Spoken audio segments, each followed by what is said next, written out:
Hello everyone, how are you all.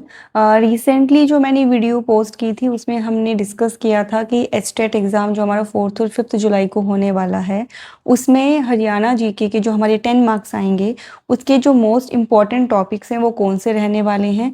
और उसी series में आज हमारी सेकेंड वीडियो है जिसमें हम बात करेंगे कि हिंदी सब्जेक्ट के जो 15 क्वेश्चंस आएंगे प्रीवियस ट्रेंड को देखते हुए कौन से ऐसे टॉपिक्स हैं जो मोस्ट रिपीटेड हैं, मोस्ट इम्पॉर्टेंट टॉपिक्स हैं।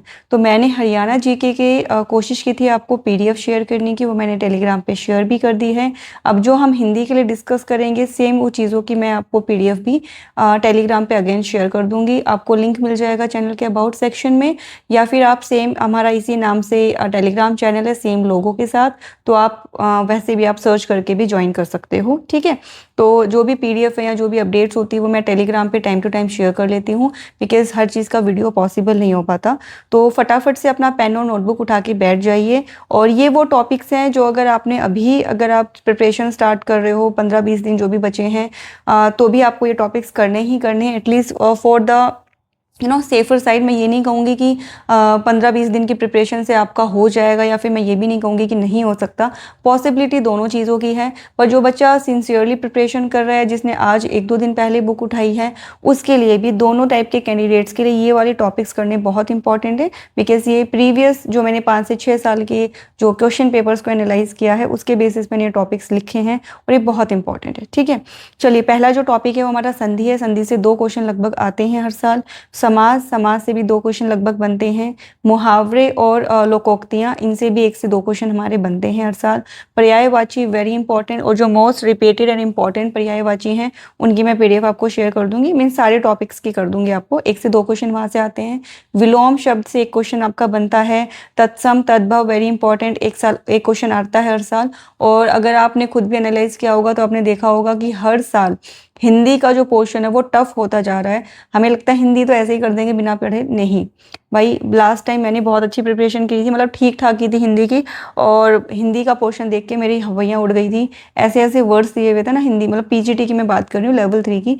मैंने कभी पढ़े भी नहीं थे ऐसे वर्ड्स, ऐसे ऐसे भारी भरकम हिंदी के वर्ड्स जो है आए थे। तो जो लोग ये समझते हैं ना हिंदी तो ऐसे ही है, तो भैया नहीं हो पाएगी।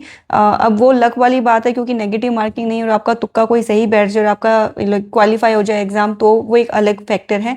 अदरवाइज अगर आप सीरियस कैंडिडेट हैं और आप रिस्क नहीं लेना चाहते तो प्लीज़ पढ़ के चले जाना हिंदी, उसको हवा में मत लेना।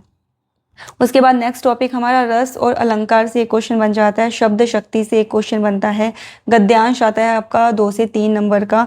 और आपका वाक्य शुद्धि, आपको जो है सेंटेंस इंप्रूव करना होता है, कुछ उसमें मिस्टेक होगी, लिंग का परिवर्तन कर देते हैं या फिर कुछ एक वचन बहुवचन का कुछ गड़बड़ कर देते हैं, तो वो एक वाक्य शुद्धि 1 नंबर का आता है। ठीक है, अब जो इसमें हर साल जो क्वेश्चन बनते ही बनते, जो टॉपिक जो आप किसी भी कीमत पे नहीं छोड़ सकते, उन टॉपिक्स को एक बार लिख लेंगे। इसमें है आपका समास, संधि, अलंकार, मुहावरे और गद्यांश। ये वो टॉपिक्स है जहाँ से हर साल क्वेश्चन बनता ही बनता है। और 2026 के लिए जो आपके मोस्ट इंपॉर्टेंट टॉपिक है, इन सारे में से जो मैंने समरी करके लिखी है, जो मोस्ट इंपॉर्टेंट टॉपिक इस साल के लिए आपके होने वाले हैं वो है आपके समास, संधि, अलंकार, पर्यायवाची, वाक्य शुद्धि, मुहावरे और गद्यांश।